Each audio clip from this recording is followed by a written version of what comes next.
I'm Jon Hopkins. I'm from London and I make a form of cinematic techno.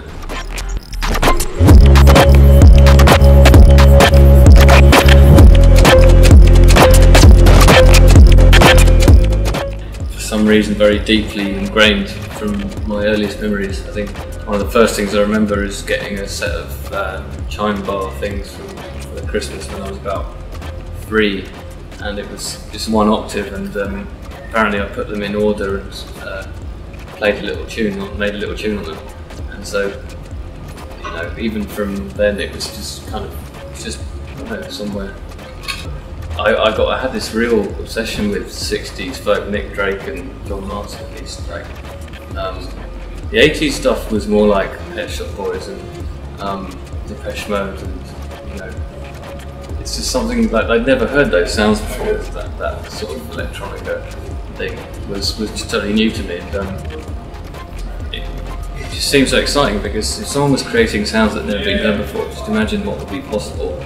You know, if I was to get hold of someone's instruments, anything you can imagine could happen musically, and that's kind of what it's like these days. You know, with a laptop and a bit of imagination, you can kind of make anything you can imagine. It's pretty amazing.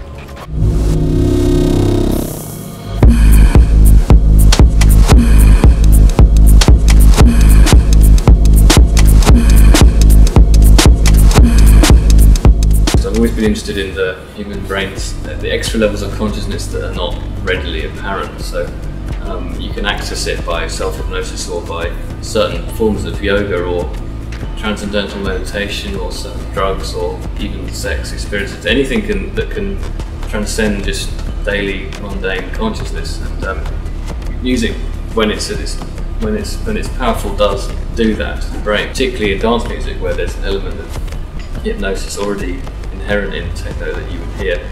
You know, you have a lot of 8-9 minute tracks with singular pulse, whole thing. I just wanted to explore that on this album, so at the same time as having that regular bass drum, I'll often have patterns which are circling round and round for the whole time, or things that are getting slower, or things that are looping but changing very gradually. And these are all things that make the brain start to loosen up and switch off a bit and just let itself float off into the music.